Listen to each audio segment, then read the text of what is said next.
দেবতা এক গ্রামে বাস করত এক কাঠুরে। প্রত্যেক দিন সকালে উঠে নদীর ধারে বনে কাঠ কাটতে যেত এবং সেই কাঠ বিক্রি করে সে তার জীবনযাপন করত।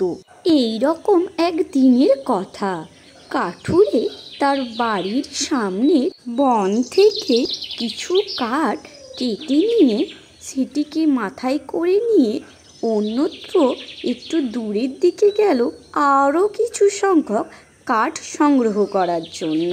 এরপর সে এসে পৌঁছল এক নদীর ধারে একটি গাছের টুকরোর সামনে।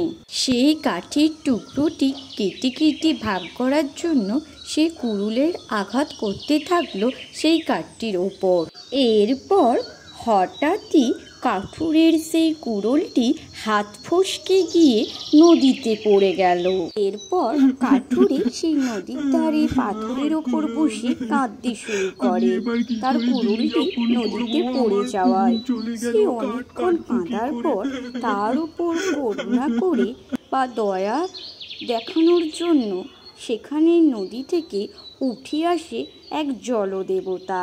তাকে দেখে তো কাঠুরে একেবারে অবাক হয়ে যায়। জলদেবতাকে দেখে কাঠুরিয়া উঠে দাঁড়ায়।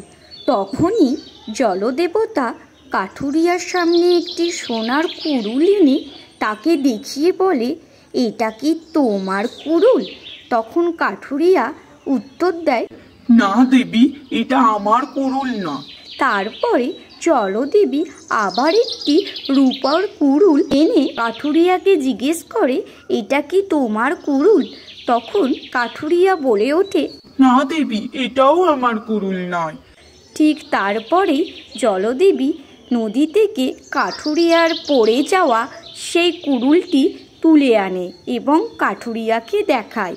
কাঠুরিয়া তখন নিজের সেই কুড়ুলটি দেখতে পেয়ে আনন্দে লাফিয়ে ওঠে, জলদেবীকে বলে ওঠে, হ্যাঁ হ্যাঁ জলদেবী, এটাই আমার কুড়ুল, এটাই আমার কুড়ুল। তখন জলদেবী তার ন্যায় ও সততা দেখে তাকে 3টি কুড়ুলি তার কাছে ফিরিয়ে দেয়। এটা দেখে তো কাঠুরিয়া মহা আনন্দে নাচতে থাকে। নীতি কথা, সততা সবসময় পুরস্কৃত হয়। আমার গল্প ফুরলো, নোটে গাছটি উড়লো। এইরকম নতুন নতুন মজাদার ও শিক্ষণীয় গল্প পেতে আমার চ্যানেলটি সাবস্ক্রাইব করে পাশে থাকবেন। ধন্যবাদ গল্পটি সম্পূর্ণ দেখার জন্য।